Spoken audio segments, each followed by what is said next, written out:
പരിപാടിയിൽ സംബന്ധിക്കുന്ന communist party മാർക്സിസ്റ്റിൻ്റെ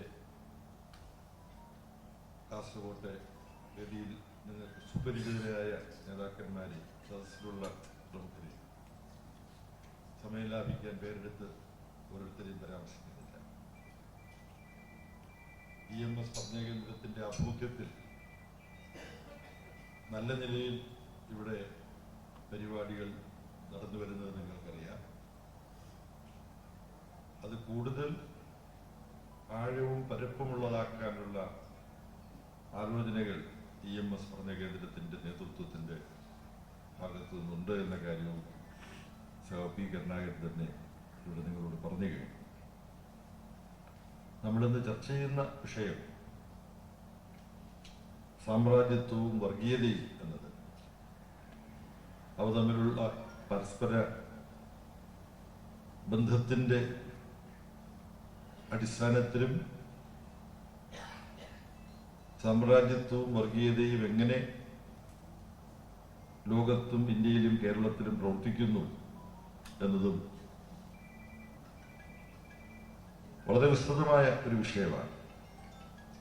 അതുമായി ബന്ധപ്പെട്ട ഏതാനും കാര്യങ്ങൾ മാത്രമേ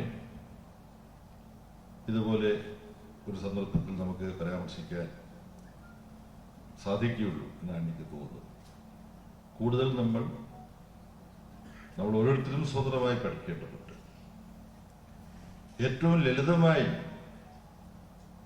സാമ്രാജ്യത്വത്തെയും വർഗീയതയും എങ്ങനെയാണ് ഇന്ന് ഇവിടെ നിന്ന് നോക്കുമ്പോൾ നമുക്ക് നിർവചിക്കാൻ കഴിയുക എന്ന് ചോദിച്ചാൽ ഇങ്ങനെ പറയാമെന്ന് എനിക്ക് തോന്നുന്നു. സാമ്രാജ്യത്വം സമം ഡൊണാൾഡ് ട്രംപ്, വർഗീയതയോ നിങ്ങളുടെ തന്നെ മനസ്സിൽ വന്നു കഴിഞ്ഞു. വർഗീയത സമം നരേന്ദ്രമോദി. അതാണ് ഈ വിഷയത്തെ സമീപിക്കുമ്പോൾ വിഷയത്തെ മനസ്സിലാക്കിയ രണ്ട് പ്രതീകങ്ങൾ നല്ല അർത്ഥവ്യക്തതയോടുകൂടി നമ്മുടെ മുമ്പിൽ നാം ജീവിക്കുന്ന ലോകത്തും സമൂഹത്തിലും ഇവർ പ്രവർത്തിച്ചുകൊണ്ടിരിക്കുകയാണ്.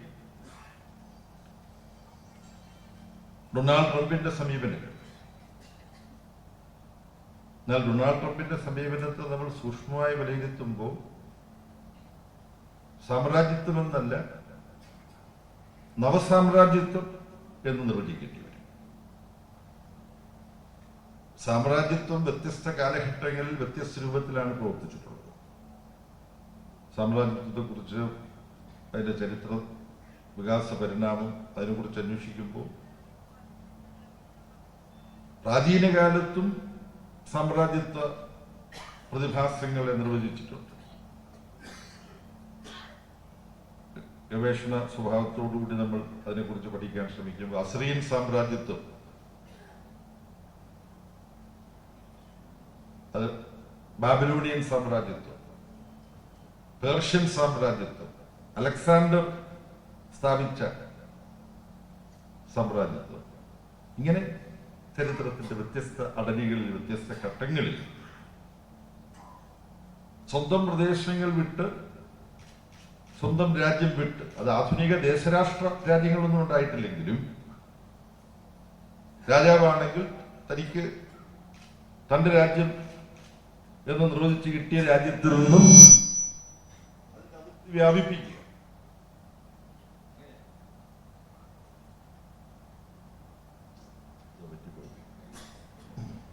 ശരിയായി.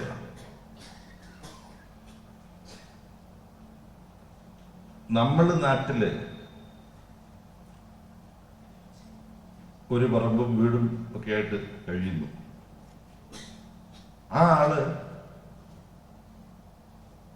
അയൽക്കാരുടെ ഭൂമി എല്ലാം കൈവശപ്പെടുത്തി അവരെ അടിച്ചോടിച്ച് അല്ലെങ്കിൽ അയൽവാസികളെ അടിമകളാക്കി മാറ്റി അങ്ങനെ സ്വന്തം പറമ്പ് വിസ്തൃതമാക്കാൻ ഇന്ന് ശ്രമിക്കുന്ന ഒരാളെ നമ്മൾ എങ്ങനെയാ കാണുക? യഥാർത്ഥത്തിൽ ഈ പഴയകാല രാജാക്കന്മാർ ഈ സ്വന്തം സാമ്രാജ്യത്വം വികസിപ്പിക്കാൻ വേണ്ടി ചെയ്തത് ഈ പണി തന്നെയല്ലേ? ശുദ്ധ തെമ്മാടിത്തമല്ലേ? പക്ഷെ ഇവരെയൊക്കെ മഹാന്മാരായ രാജാക്കന്മാർ, വലിയ സാമ്രാജ്യങ്ങൾ സ്ഥാപിച്ചവർ എന്നാണ് നമ്മൾ ചരിത്രത്തിൽ വിലയിരുത്തുന്നത്.